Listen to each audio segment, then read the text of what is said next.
Hello kids, today we are going to read and learn about helpers। यानी आज भी हम अपने यूनिट 2 यानी पाठ 2 को पढ़ेंगे, जिसकी हमने 5 गतिविधियां पार्ट 1 में पढ़ ली है और समझ ली है। तो आज हम यूनिट 2 के पार्ट 2 में पढ़ेंगे आने वाली गतिविधियां, यानी गतिविधि 6 से हम पढ़ना शुरू करेंगे। तो आइए शुरू करते हैं। तो गतिविधि 6 पढ़ने के लिए हम आएंगे अपनी बुक के पेज नंबर 27 यानी 27 पर। पेज नंबर 27 पर आने के बाद आप सभी को कुछ चित्र यानी पिक्चर्स दिखाई दे रही है। तो आप इन पिक्चर्स को पहचान कर बताइए कि यह क्या क्या चीजें हैं। तो जैसे पहली पिक्चर है ब्रिंजल यानी बैंगन, दूसरी पिक्चर है पोटैटो यानी आलू, नेक्स्ट ग्रेप्स यानी अंगूर, बनाना यानी केला, कैरेट यानी गाजर, बीन्स यानी फली, एप्पल यानी सेब, ऑरेंज यानी संतरा, लेडी फिंगर यानी भिंडी। तो हमने सभी चीजों को पहचान लिया है। तो आप यह सभी चीजें कहाँ कहाँ पर देखते हैं, जल्दी से मुझे बताइए। जी हाँ, वेरी गुड। आप यह सभी चीजें मार्केट में, सब्जी वाले के पास, फल वाले के पास, मॉल में, खेत में, गांव में, अपने घर में काफी जगह पर देखते हैं। तो आइए अब हम अपनी एक्टिविटी 6 यानी गतिविधि 6 को करना शुरू करते हैं और पता लगाते हैं कि हमें एक्टिविटी 6 में क्या करना है। तो यहाँ पर हमारे पास दिया गया है FRUIT फ्रूट यानी फल, SELLER सेलर। सेलर होता है जो बेचता है। जैसे हम दुकान पर जाते हैं तो दुकान वाला हमें सामान बेचता है, ऐसे ही हम सब्जी वाले के पास जाते हैं तो वह हमें सब्जी बेचता है। ऐसे ही आप स्कूल में आते हैं तो अध्यापक आपको ज्ञान देते हैं। तो आज हम एक्टिविटी 6 में पढ़ेंगे फ्रूट सेलर यानी फल बेचने वाला। उसके बाद लिखा है a fruit seller is a person who sells fruits, यानी अ यानी एक, फ्रूट यानी फल, सेलर यानी बेचने वाला, इज यानी है, अ यानी एक, पर्सन यानी व्यक्ति, हु यानी कौन या जो, सेल्स यानी बेचने वाला, फ्रूट्स यानी फल। A fruit seller is a person who sells fruits, यानी एक फल बेचने वाला व्यक्ति जो फल बेचता है वह फ्रूट सेलर कहलाता है। या हम फ्रूट सेलर उस व्यक्ति को कहते हैं जो हमें फल बेचता है। तो इतना आप सभी को समझ आया। तो अब हम चलते हैं आगे। Circle the picture of fruits that you can see at the fruit seller shop, यानी सर्कल यानी गोला, दी यानी वह, पिक्चर यानी चित्र, ऑफ यानी का, फ्रूट्स यानी फल, दैट यू यानी आप, कैन यानी हो, सी यानी देखते, एट यानी पर, दी यानी वह, फ्रूट यानी फल, सेलर यानी बेचने वाला, शॉप यानी दुकान। यानी circle the picture of fruits that you can see at the fruit seller shop, यानी आप उस चित्र पर घेरा लगाइए, उस फल के चित्र पर घेरा लगाइए जो फल आप फल बेचने वाले के पास देखते हैं, फल बेचने वाले की दुकान पर देखते हैं या फल बेचने वाले की रेहड़ी पर देखते हैं, तो आप उस पर घेरा लगाइए। तो यही हमें एक्टिविटी 6 में करना है। उसके बाद अध्यापक के लिए कुछ लाइंस दी गई है तो उन्हें भी जान लेते हैं। तो नंबर 1 पर है, help students to read the words and circle the picture of the fruit. Help यानी सहायता कीजिए, स्टूडेंट्स यानी विद्यार्थी, टू रीड यानी पढ़ने के लिए, दी यानी वह, वर्ड्स यानी शब्द, एंड यानी और, सर्कल यानी घेरा, दी यानी वह, पिक्चर यानी चित्र, ऑफ यानी का, दी यानी वह, फ्रूट यानी फल। Help students to read the words and circle the picture of the fruit. तो इसमें कहा गया है कि बच्चों की शब्द पढ़ने में सहायता कीजिए, यानी नीचे जो हमें चित्र दिए गए हैं उनका नाम पढ़ने में बच्चों की सहायता करनी है और हमें फल के चित्र पर सर्कल यानी घेरा लगाना है। सेकंड पॉइंट है, reinforce the students to repeat and learn the spellings of the given fruits and vegetables.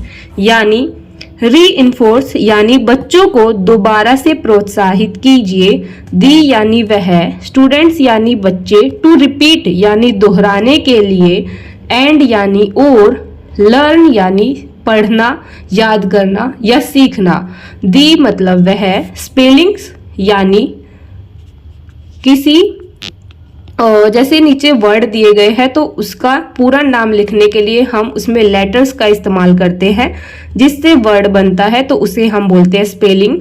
Of यानी का, दी यानी वह, गिवन यानी दिए गए, फ्रूट्स यानी फल, एंड यानी और, वेजिटेबल्स यानी सब्जी। यानी reinforce the students to repeat and learn the spellings of the given fruits and vegetables. यानी बच्चों को दोबारा से प्रोत्साहित कीजिए और उन्हें दोहराने के लिए कहिए, साथ ही स्पेलिंग्स याद करने के लिए कहिए जो नीचे फल और सब्जियां दी गई है। तो हमें नीचे दी गई फल और सब्जियों की स्पेलिंग याद करनी है और उनके नाम को तेज आवाज में दोहराना है। तो अब हमने अपने सभी सब्जी फल को पहले ही पहचान लिया था, तो अब हम घेरा लगाना शुरू करेंगे।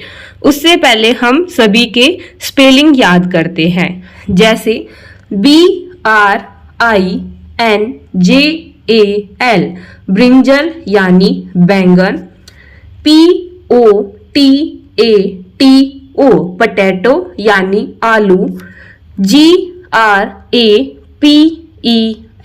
ग्रेप्स यानी अंगूर, BANANA बनाना यानी केला, CARROT कैरट यानी गाजर, BEANS बीन्स यानी फली, APPLE एप्पल यानी सेब, ORANGE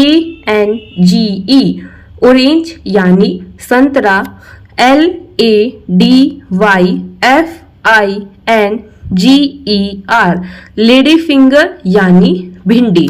तो अब हमने देखा हमारे पास कुछ सब्जियां हैं और कुछ फल है, लेकिन हमें सर्कल किस पर लगाना है? ओनली फ्रूट्स पर, क्योंकि हम एक्टिविटी 6 में पढ़ रहे हैं फ्रूट सेलर यानी फल बेचने वाला। तो जो फल बेचने वाला होता है उसकी रेहड़ी पर या उसकी दुकान पर केवल हमें फल देखने को मिलते हैं, तो इसलिए हमें सिर्फ फ्रूट्स यानी फल पर ही सर्कल लगाना है। तो आइए शुरू करते हैं। तो सबसे पहले हमारे पास है ब्रिंजल यानी बैंगन। तो क्या बैंगन फल है? नहीं, बैंगन एक सब्जी है, तो इस पर हम सर्कल नहीं लगाएंगे। उसके बाद हमारे पास है पोटैटो यानी आलू। तो क्या आलू फल है? नहीं, आलू भी एक सब्जी है, इसलिए हम इस पर भी सर्कल नहीं लगाएंगे। उसके बाद है ग्रेप्स यानी अंगूर। तो क्या अंगूर सब्जी है? नहीं, अंगूर एक फल है, तो हम अंगूर पर सर्कल लगाएंगे यानी घेरा। नेक्स्ट हमारे पास है बनाना यानी केला। तो केला एक सब्जी है या फल है? वेरी गुड, केला एक फल है, तो हम केला पर भी सर्कल लगाएंगे। नेक्स्ट, कैरेट यानी गाजर। तो गाजर एक सब्जी है या फल है? जी हाँ, गाजर एक सब्जी है, तो इस पर हम सर्कल नहीं लगाएंगे। नेक्स्ट, बीन्स यानी फली।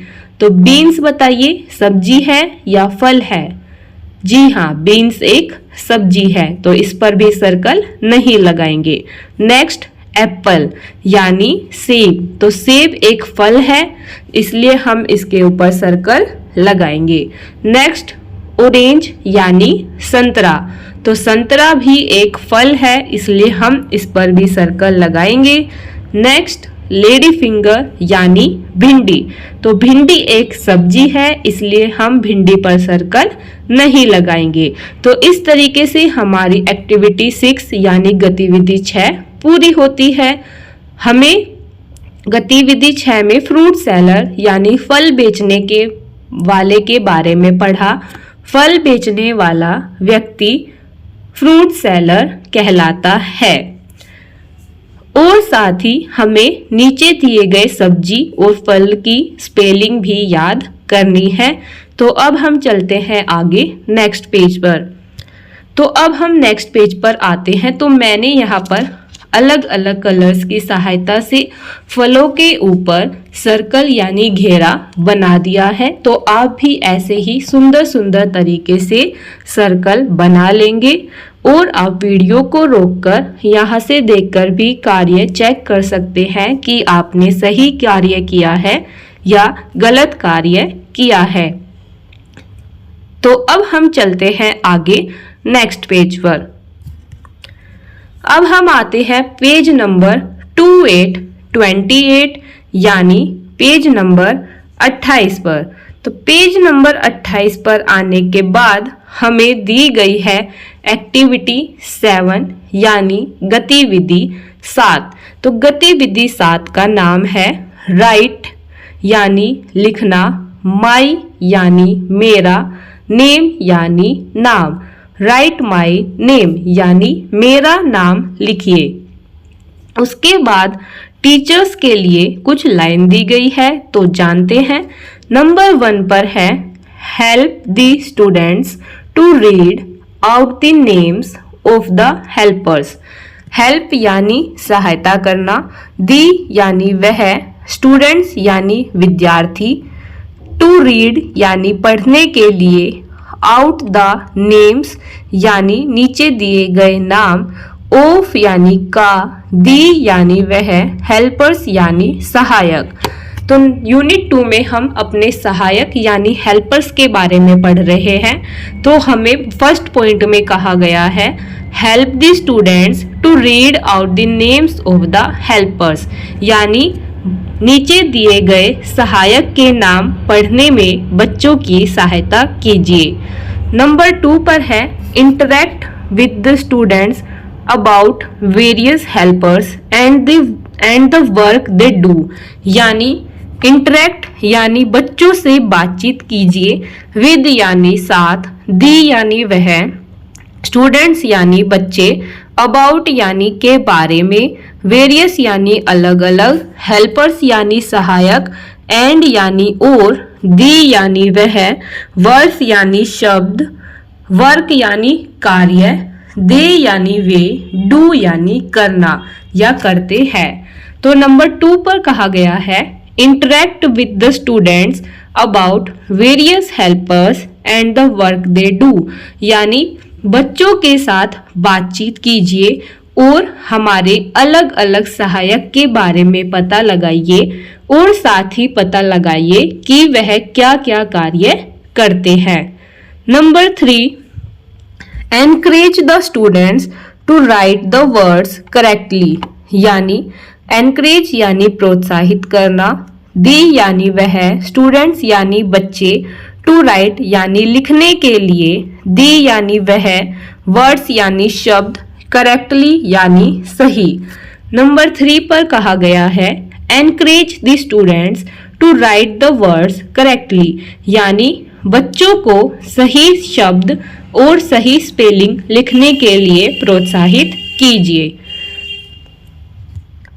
उसके बाद है look at the pictures of persons helpers given below and then trace their names. यानी लुक यानी देखना, एट यानी पर, दी यानी वह, पिक्चर्स यानी चित्र, ऑफ यानी का, पर्सन्स यानी व्यक्ति, हेल्पर्स यानी सहायक, गिवन यानी दिए गए, बेलो यानी नीचे, एंड यानी और, देन यानी बाद में, ट्रेस यानी फेरना, देयर यानी उनके, नेम्स यानी नाम। Look at the pictures of persons helpers given below and then trace their names. यानी नीचे दिए गए चित्र को देखिए, उसमें दिए गए व्यक्ति या सहायक को देखिए जो नीचे दिए गए हैं और उसके बाद उनके नाम को दोहराइए और लिखिए। तो नीचे अब हमें कुछ चित्र दिए गए हैं, हमें उन्हें पहचानना है, उनका नाम पता लगाना है और उसके बाद उनका नाम हमें इधर बॉक्स में लिखना है। जैसे आपकी इंग्लिश की कॉपी होती है उसमें आपकी ऐसे 3 लाइन बनी होती है जिसमें मैंने आपको कैपिटल लेटर्स, स्मॉल लेटर्स यानी बड़ी और छोटी दोनों ABCD लिखना सिखाया था। तो आज हम उसका इस्तेमाल करना शुरू करेंगे और देखेंगे कि अब हम लाइन के अंदर कैसे शब्द को या वर्ड को लिखते हैं। तो आइए शुरू करते हैं।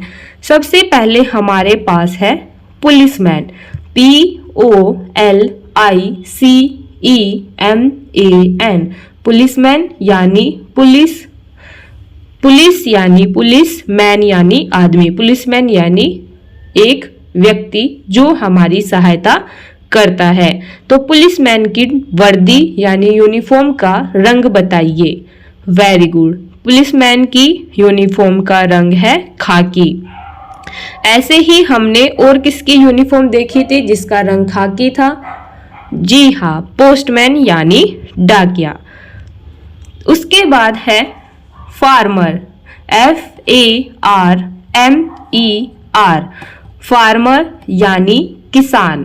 तो देखिए यह व्यक्ति खेतों में काम कर रहा है और खेत में काम करने वाले व्यक्ति को हम बोलते हैं किसान यानी फार्मर। और पुलिस को हम हिंदी में बोलते हैं रक्षा व्यक्ति यानी जो हमारी रक्षा करते हैं। नेक्स्ट COOK, कुक यानी शेफ जो हमारे लिए खाना बनाते हैं। उसके बाद ARTIST, आर्टिस्ट यानी चित्रकारी करने वाला व्यक्ति। नेक्स्ट TEACHER, टीचर यानी अध्यापक अध्यापिका। नेक्स्ट DOCTOR, डॉक्टर यानी चिकित्सक। SAILOR, सेलर यानी बोट चलाने वाला। नेक्स्ट POSTMAN, पोस्टमैन यानी डाकिया। तो अब हमने यूनिट 2 में एक्टिविटी 7 में कुछ और नए नए हेल्पर्स के बारे में जाना जो है policeman, farmer, cook, artist, teacher, doctor, seller, postman. तो अब हम इनको लिखना स्टार्ट करते हैं।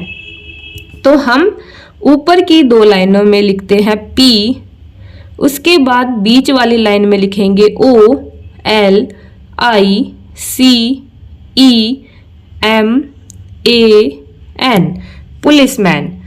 ऐसे ही पहले 2 लाइन में लिखेंगे F, उसके बाद बीच में लिखेंगे RMER, फार्मर। तो ऐसे ही हमें सभी वर्ड्स को लिखना है और स्पेलिंग्स को याद करना है। तो अब हम चलते हैं आगे नेक्स्ट पेज पर। तो देखिए अब हम आते हैं नेक्स्ट पेज पर। तो यहाँ पर मैंने आपकी इंग्लिश की कॉपी के अनुसार लाइन में लिख दिया है। तो आप वीडियो को रोकेंगे और यहाँ से देखकर सुंदर सुंदर तरीके से अपनी बुक में और कॉपी के अंदर लिख लेंगे और स्पेलिंग को याद कर लेंगे। जैसे कि हमने पी लिखा 2 लाइन में, पी कैपिटल लेटर है। उसके बाद ओ से लेकर एन तक सभी स्मॉल लेटर्स है जिन्हें हमने लिखा है बीच वाली लाइन में। जैसे ओ को हम लिखते हैं दूसरी लाइन में, एल को हम 2 लाइन में लिखते हैं, आई को फिर से हम 2 लाइन में लिखते हैं, CEMAN को हम बीच वाली लाइन में लिखते हैं, जिससे यह बनता है पुलिसमैन। ऐसे ही हमने लिखा teacher, farmer, doctor, cook, seller, artist, postman. तो आप वीडियो को रोककर यहाँ से देखकर सुंदर सुंदर तरीके से लिख लेंगे। तो अब हम चलते हैं आगे नेक्स्ट पेज पर। तो अब हम आते हैं नेक्स्ट पेज यानी पेज नंबर 29 यानी 29 पर। पेज नंबर 29 पर हमें कुछ बादल जैसी आकृतियां दिखाई दे रही है, जिसके अंदर कुछ लाइंस यानी सेंटेंस लिखे गए हैं और साथ ही इधर हमें हमारे हेल्पर्स यानी सहायक के चित्र दिए गए हैं। तो अभी तक आप इन सभी चित्र को पहचान गए होंगे। तो अब हम देखते हैं कि हमें एक्टिविटी 8 यानी गतिविधि 8 में क्या करना है। तो एक्टिविटी 8 यानी गतिविधि 8 का नाम है हु हेल्प्स मी। हु यानी कौन, हेल्प्स यानी सहायता, मी यानी मेरी या मुझे। हु हेल्प्स मी यानी मेरी सहायता कौन करेगा। जैसे कि अगर आपको भूख लगती है तो आपको पता है कि आपको खाना कौन देगा। जी हाँ, आपकी मम्मी आपको खाना देगी। जैसे आपको पता है कि आपको स्कूल में पढ़ाई करनी है तो आपको यह पता है कि आपको पढ़ाई कौन कराएगा, आपकी मैडम कराएगी। तो इस तरीके से एक्टिविटी 8 में हमें पता लगाना है कि हमारी सहायता कौन करेगा, यानी मेरी सहायता कौन करेगा। उसके बाद टीचर यानी अध्यापक के लिए 2 लाइन्स लिखी गई है, तो इन्हें जानते हैं। Read the information given about the helpers. Read यानी पढ़ना, दी यानी वह, इंफॉर्मेशन यानी जानकारी, गिवन यानी दी गई है, अबाउट यानी के बारे में, दी यानी वह, हेल्पर्स यानी सहायक। Read the information given about the helpers. नीचे दिए गए सहायकों के बारे में दी गई जानकारी को पढ़िए। Number 2, encourage the students to repeat the sentences and match them with the helper correctly. Encourage यानी प्रोत्साहित करना, दी यानी वह, स्टूडेंट्स यानी विद्यार्थी, टू रिपीट यानी दोहराने के लिए, दी यानी वह, सेंटेंसेस यानी वाक्य, एंड यानी और, मैच यानी मिलाना, देम यानी उन्हें, विद यानी साथ, दी यानी वह, हेल्पर यानी सहायक, करेक्टली यानी सही।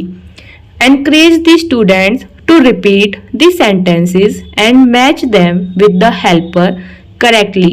यानी बच्चों को वाक्य पढ़ने के लिए और दोहराने के लिए प्रोत्साहित कीजिए, साथ ही उन्हें सहायक से मिलाने के लिए भी प्रोत्साहित कीजिए और साथ ही सही मिलान करने के लिए प्रोत्साहित कीजिए। तो आइए अब हम अपनी गतिविधि 8 यानी एक्टिविटी 8 करना स्टार्ट करते हैं। जैसे who will help me match it with it picture. Who यानी कौन, विल हेल्प यानी मेरी सहायता, मी यानी मेरी, विल यानी करेगा। हु विल हेल्प मी यानी मेरी सहायता कौन करेगा, मैच यानी मिलाना, इट विद यानी के साथ, इट्स यानी पिक्चर, पिक्चर यानी चित्र। Who will help me match it with its picture यानी पता लगाइए कि कौन मेरी सहायता करेगा और उसके बाद उसको सही पिक्चर के साथ मिलाइए। यानी अब हमें कुछ लाइंस पढ़ के जैसे हम पहेलियां सोल्व करते हैं, वैसे हमें कुछ पहेलियां दी गई है जिससे हमें पता लगाना है कि इस कार्य को करने के लिए हमारी हेल्प यानी मदद कौन करेगा और उसके बाद उसे उसकी सही चित्र के साथ मिलाना है। तो आइए शुरू करते हैं। तो हमारा सबसे पहला बादल है, उसके अंदर लिखा है I have a piece of cloth, I want a new dress. यानी आई मतलब मैं, हैव यानी है, आ यानी एक, पीस यानी टुकड़ा, ऑफ यानी का, क्लोथ यानी कपड़ा। आई मतलब मैं, वॉन्ट यानी चाहता हूँ, आ यानी एक, न्यू यानी नई, ड्रेस यानी ड्रेस कपड़े, जैसे हम नए कपड़े लेते हैं। I have a piece of cloth, I want a new dress. यानी मेरे पास एक कपड़े का टुकड़ा है और मैं चाहता हूं कि उससे एक नई ड्रेस बनाई जाए। तो ड्रेस बनाने का कार्य कौन करता है या कपड़े सिलने का कार्य कौन करता है? वेरी गुड, टेलर यानी दर्जी। तो हम इस पहेली का उत्तर जान चुके हैं, तो अब हम इसे मिला देंगे टेलर के साथ, क्योंकि टेलर ही हमसे कपड़ा लेगा और उससे नई ड्रेस बनाकर हमें देगा। तो नेक्स्ट पहेली है my shoe is broken, I want it repaired. यानी माई यानी मेरा, शू यानी जूता, इज यानी है, ब्रोकन यानी टूटना, आई यानी मैं, वॉन्ट यानी चाहता हूँ, इट यानी यह, रिपेयर्ड यानी ठीक हो जाए। My shoe is broken, I want it repaired. यानी मेरा जूता टूट गया है और मैं चाहता हूँ कि यह फिर से ठीक हो जाए। तो हमारे जूते चप्पल टूटने के बाद उसे ठीक कौन करता है? वेरी गुड, मोची। और मोची को हम इंग्लिश में क्या बोलते हैं? कोबलर। तो हमने इस पहेली को भी सोल्व कर लिया है, तो अब हम इसको भी मिला देते हैं। उसके बाद हमारी नेक्स्ट रिडल यानी पहेली है। पहेली को इंग्लिश में बोलते हैं रिडल। तो हमारी तीसरी पहेली है I want to make furniture. I यानी मैं, वॉन्ट यानी चाहता हूँ, टू मेक यानी बनवाना, फर्नीचर यानी लकड़ी का सामान या फिर कुछ भी मेज, कुर्सी या sofa. I want to make furniture, मैं फर्नीचर बनवाना चाहता हूँ। तो हमारा लकड़ी का काम कौन करता है? तो ये हमारा न्यू हेल्पर आया है, जिसे हम बोलते हैं कारपेंटर, CARPENTER। कारपेंटर यानी बढ़ई, जो लकड़ी का काम करता है और हमारे लिए मेज, कुर्सी, बेड, सोफा, दरवाजा आदि बनाता है। तो अब हमने इस पहेली को भी सोल्व कर लिया है, तो इसको भी हम मिला देते हैं। अब हमारी नेक्स्ट पहेली है I am ill, I want to see a doctor. I यानी मैं, एम यानी हूँ, इल यानी बीमार।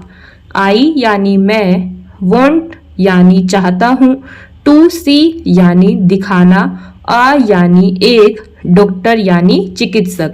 आई am ill, I want to see a doctor. मैं बीमार हूँ, मैं डॉक्टर को दिखाना चाहता हूँ। तो अब हम बीमार हो गए हैं, और जब हम बीमार हो जाते हैं तो हमारी सहायता कौन करता है? डॉक्टर। तो हमने इस पहेली को भी सोल्व कर लिया है, तो अब हम इसे मिला देते हैं डॉक्टर के साथ। अब हमारी केवल एक ही बादल बच गया है, तो ऐसे में आप क्या करते हैं? डायरेक्ट जो एक पिक्चर बच गई है उससे आप उसको मिला देते हैं, लेकिन ऐसा नहीं करना है, पहले हम पजल को सोल्व करते हैं। I want to eat tasty dishes. I यानी मैं, वॉन्ट यानी चाहता हूँ, टू ईट यानी खाना, टेस्टी यानी स्वादिष्ट, स्वादिष्ट, डिशेज यानी अलग अलग तरह का भोजन। I want to eat tasty dishes, मैं अलग अलग तरह का खाना खाना चाहता हूँ। तो हमारे लिए अलग अलग तरह का खाना कौन बनाता है? वेरी गुड, मम्मी बनाती है। लेकिन अगर हम बाहर कहीं खाने जाते हैं तो कौन बनाता है? तो रेस्टोरेंट में शेफ बनाते हैं, जिसे हम क्या बोलते हैं? कुक, COOK, कुक यानी खाना बनाने वाला। तो अब हमने इस पहेली को भी सोल्व कर लिया है, तो इसलिए हम इसे भी अब मिला देते हैं। तो हमने एक्टिविटी 8 में दो नए हेल्पर्स यानी सहायक के बारे में जाना, जो था कुक और कारपेंटर यानी खाना बनाने वाला और बढ़ई। तो अब हमारी एक्टिविटी 8 कंप्लीट होती है। तो अब हम चलते हैं आगे नेक्स्ट पेज पर। तो अब हम आते हैं नेक्स्ट पेज पर। तो यहाँ पर देखिए, आपको मैंने अलग अलग कलर्स के साथ मिलाकर शो कर दिया है। आप वीडियो को रोककर यहाँ से देखकर अपना कार्य पूरा कर सकते हैं, लेकिन पहले आप वीडियो को देखकर समझने का प्रयास करेंगे, जिससे कि आपको वीडियो में चीटिंग करने की आवश्यकता ना पड़े और आप खुद से ही कार्य को समझकर पूरा कर सके। तो अब हम चलते हैं आगे नेक्स्ट पेज पर। अब हम आते हैं नेक्स्ट पेज यानी पेज नंबर 30 यानी 30 पर। पेज नंबर 30 पर हमें दो एक्टिविटीज दी गई है, यानी एक्टिविटी 9 और एक्टिविटी 10। तो आइए अब हम इन्हें करना शुरू करते हैं। तो ऊपर लिखा है लेट अस राइट। लेट्स यानी आइए, राइट यानी लिखना। तो आइए लिखते हैं। तो क्या लिखना है, आइए पता लगाते हैं। एक्टिविटी 9 यानी गतिविधि 9। Arrange the alphabets in their correct order. Arrange यानी स्थापित कीजिए, दी यानी वह, अल्फाबेट्स यानी अल्फाबेट, इन यानी में, देयर यानी उनके, करेक्ट यानी सही, ऑर्डर यानी स्थान। Arrange the alphabets in their correct order. तो हमें नीचे ABCD दी गई है और वो आगे पीछे कर दी गई है, तो हमें उनको उनके सही क्रम के अनुसार लिखना है। तो आइए लिखना शुरू करते हैं। तो नंबर 1 पर है CBAD। तो ये गलत तरीके से लिखा है। तो अब आप इसे सही कैसे लिखेंगे? तो आपको पता है सबसे पहले क्या आता है, A फॉर एप्पल। उसके बाद क्या आता है B फॉर बॉल। तो आप इस तरीके से इनको अरेंज करेंगे। तो आइए लिखना शुरू करते हैं। तो सबसे पहले आएगा A, फिर आएगा B, फिर आएगा C, फिर आएगा D। उसके बाद नंबर 2 पर है KIJL। तो ABCD से आगे पढ़िए, ABCD EFGHIJKL। तो हमें पता चला कि पहले आएगा I, फिर आएगा J, फिर आएगा K, फिर आएगा L। ऐसे ही नंबर 3 पर है FHEG। तो अब बताइए इसमें पहले क्या आएगा? तो इसमें पहले आएगा EFG और H। तो हम लिखेंगे EFGH। नेक्स्ट में हमारे पास है PMON। तो इसमें क्या आता है, MNOP। तो हम यहाँ पर सही करके लिख देंगे MNOP। तो इस तरीके से हमारी यह कंप्लीट हो जाएगी। अब उसके बाद हमें नीचे दिया गया है now arrange the following words in the alphabetical order. यानी नाउ यानी अब, अरेंज यानी स्थापित करना, दी यानी वह, फॉलोइंग यानी दिए गए, वर्ड्स यानी शब्द, इन यानी में, दी यानी वह, अल्फाबेटिकल यानी अल्फाबेट के अकॉर्डिंग, ऑर्डर यानी स्थान। तो अब हमें करना है now arrange the following words in the alphabetical order. तो अब हमें नीचे दिए गए शब्द को अल्फाबेट के अनुसार सही क्रम में लिखना है। जैसे हमने ऊपर ABCD को सही क्रम में लिखा, ऐसे ही अब हमें इन शब्दों को भी सही क्रम में लिखना है। तो सबसे पहले पता लगाते हैं कि ऐसा कौन सा वर्ड है जो अल्फाबेट के अनुसार दिया गया है। तो A से पढ़ना शुरू करते हैं। A for Apple. तो A से कोई शब्द दिया गया है? नहीं, हमारे पास A से कोई वर्ड नहीं है। उसके बाद आता है B for ball, B for book. तो क्या हमारे पास बिफोर कोई वर्ड दिया गया है? जी हाँ, हमारे पास है बुक। तो हम सबसे पहले लिखेंगे बुक, BOOK, बुक। उसके बाद आता है C for cat, C for comb. तो क्या हमारे पास C से कोई वर्ड दिया गया है? जी हाँ, तो हमारे पास है कोम। तो बुक के बाद हम लिखेंगे COMB, कोम यानी कंघी, और बुक यानी किताब। उसके बाद आता है D से कोई वर्ड है हमारे पास? नहीं। EFGHIJK, तो हमारे पास J फॉर है जग। तो हम यहाँ पर पहले लिखेंगे J फॉर जग। उसके बाद हमें दिया गया है काइट, तो हम यहाँ पर लिखेंगे KITE, काइट। K के बाद आता है M, तो M फॉर हमें दिया गया है मैट, MAT, मैट। उसके बाद है M के बाद आता है NOPQRST, तो अब हमारे पास आएगा TOY, टोय। तो देखिए अब हमने इन सभी वर्ड्स को अल्फाबेट के अनुसार लिख दिया है। तो पहले B आता है, फिर C, फिर उसके बाद हमने सभी का पता लगाकर उन्हें सही तरीके से लिख दिया है। तो आपको भी ऐसे ही लिखना है। तो अब हम एक्टिविटी 9 कंप्लीट कर चुके हैं। तो अब हम करते हैं अपनी एक्टिविटी 10 यानी गतिविधि 10। Put a tick or to indicate whether the following statements are true or false. Put यानी लगाइए, आ यानी एक, टिक यानी सही का निशान, और यानी और, गलत का निशान, टू इंडिकेट यानी दर्शाने के लिए, वेदर दी फॉलोइंग यानी वह नीचे दी गई जानकारी, स्टेटमेंट्स यानी वाक्य या जानकारी, आर ट्रू सही, और फॉल्स यानी गलत। Put a tick or wrong to indicate whether the following statements are true or false. तो नीचे दी गई जानकारी पर सही और गलत का निशान लगाकर बताइए कि जानकारी सही है या गलत है। तो जो जानकारी सही है उस पर हम सही का निशान लगाएंगे, ऐसे वाला, और जो जानकारी गलत है उस पर हम ऐसे वाला गलत का निशान लगाएंगे। उसके बाद टीचर के लिए कुछ वाक्य दिए गए हैं, तो वो पढ़ते हैं। नंबर 1 पर है read the information given about the helpers.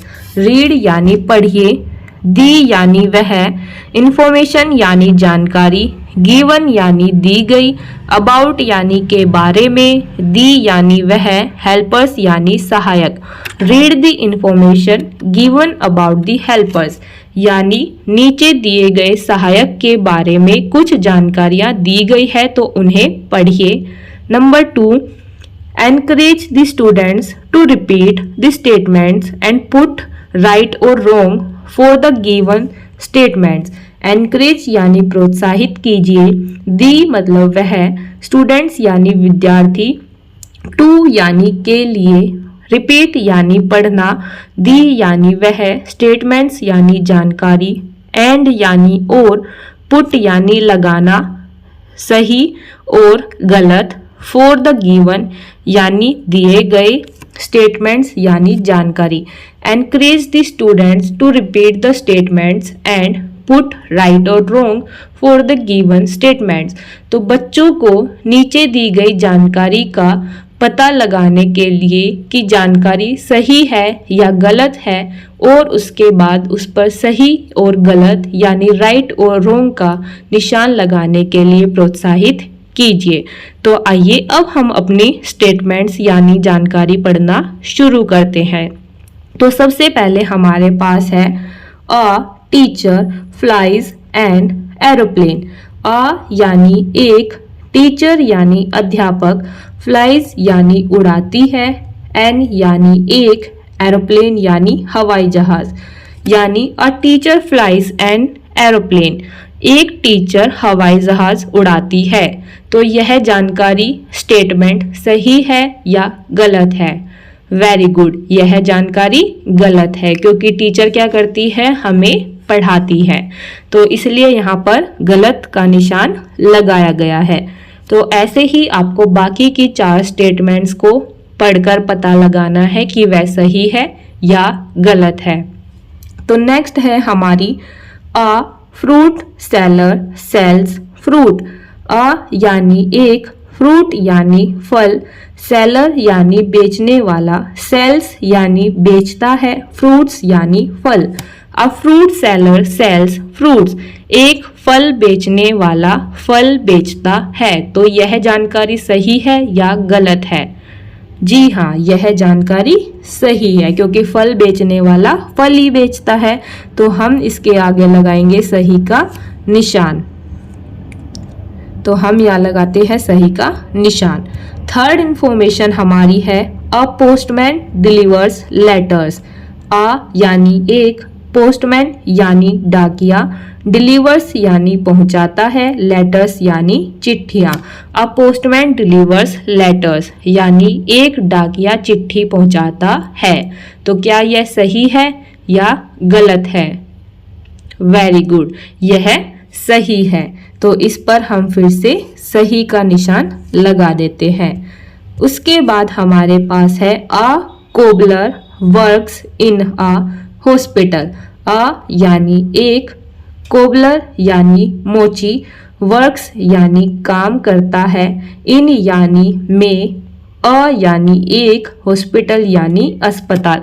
A cobbler works in a hospital, एक मोची अस्पताल में काम करता है। तो क्या यह सही है? जी नहीं, यह गलत है क्योंकि कोबलर यानी मोची वह तो जूते ठीक करता है। तो हम इस पर लगाएंगे गलत का निशान। उसके बाद है अ डॉक्टर मेंड्स शूज। अ यानी एक, डॉक्टर यानी चिकित्सक, मेंड्स यानी ठीक करता है, शूज यानी जूते। अ डॉक्टर मेंड्स शूज यानी एक चिकित्सक जूते ठीक करता है। तो यह सही है या गलत है? जी हाँ, यह गलत है क्योंकि डॉक्टर तो रोगी का इलाज करता है। शी क्योर्स सिक पीपल यानी रोगी का इलाज करता है। तो यह जानकारी गलत है, तो हम इस पर भी गलत का निशान लगा देंगे। तो इस तरीके से हमारी एक्टिविटी 10 भी कंप्लीट हो जाती है। तो अब हम चलते हैं आगे नेक्स्ट पेज पर।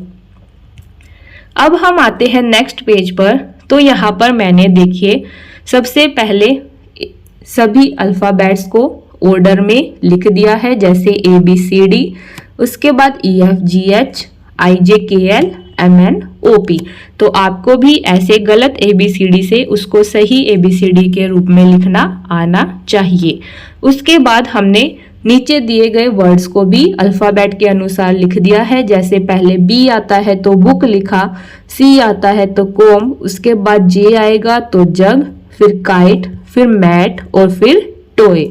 नीचे हमें कुछ वाक्य दिए गए थे यानी स्टेटमेंट्स दी गई थी, तो हमने पता लगाया कि कौन सी जानकारी सही है और कौन सी जानकारी गलत है। उसके बाद हमने उस पर निशान लगाया यानी सही और गलत का।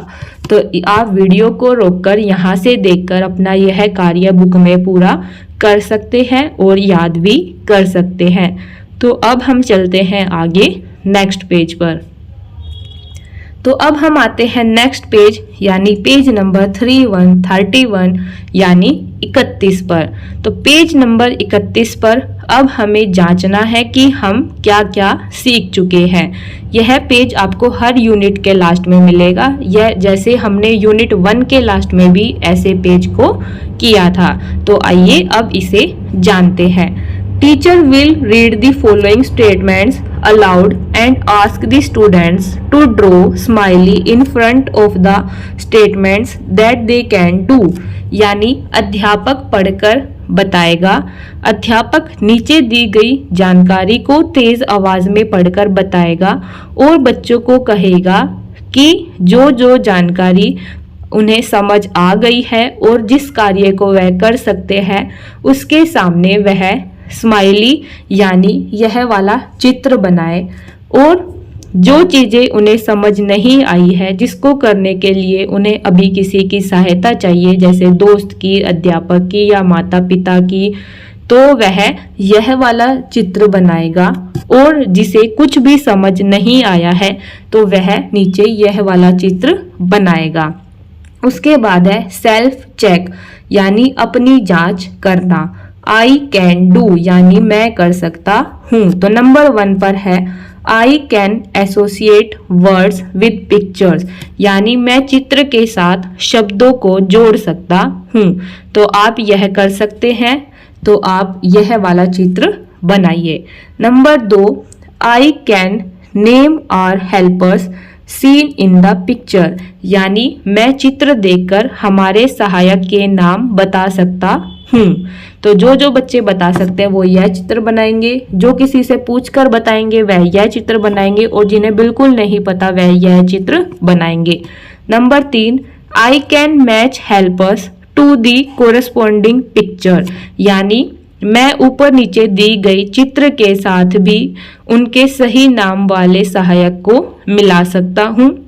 Number 4, I can read 2-3 sentences on our helpers मैं हमारे सहायक के बारे में 2 से 3 वाक्य पढ़ सकता हूँ।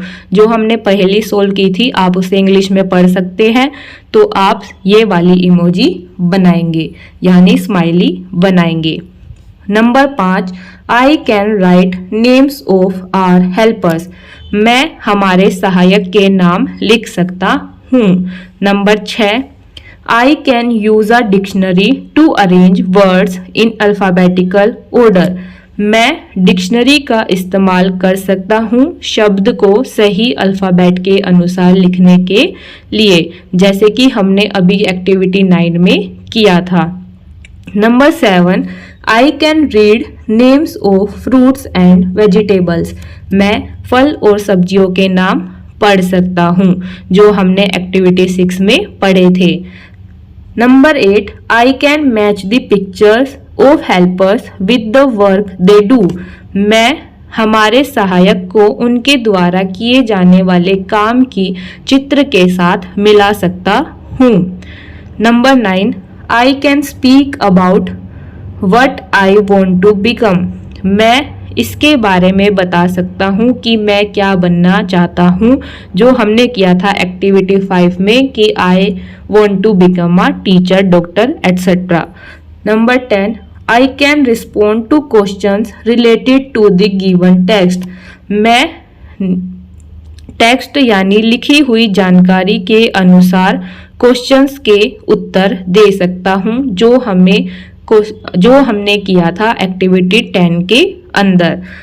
Next 11, I can use pronouns related to gender like he and she मैं प्रोनाउंस का यूज कर सकता हूँ यानी सर्वनाम का यूज कर सकता हूँ, जो हमने पढ़े थे ही और शी, जो कि हमने एक्टिविटी 1 में पढ़ा था कि ही लड़कों के लिए इस्तेमाल किया जाता है और शी लड़कियों के लिए इस्तेमाल किया जाता है। तो अब हम यहीं पर इस यूनिट को ख़त्म करते हैं। हमारी यूनिट 2 कंप्लीट होती है, जिसमें हमने पढ़ा आर हेल्पर्स यानी हमारे सहायक। जो व्यक्ति हमारी सहायता करते हैं उन सभी के बारे में हमने जाना और पढ़ा। तो अब हमारी यूनिट नंबर 2 कंप्लीट होती है। अब हम मिलेंगे न्यू वीडियो में यूनिट नंबर 3 के साथ। तब तक के लिए चैनल को सब्सक्राइब करें, वीडियो को लाइक करें और ज़्यादा से ज़्यादा शेयर करें। वीडियो को बार बार देखें जिससे कि आपको बिल्कुल अच्छे तरीके से समझ आ जाए और आप अच्छे से याद कर सके। तो अब मिलते हैं न्यू वीडियो में न्यू यूनिट के साथ। तब तक के लिए बाय बाय, थैंक यू।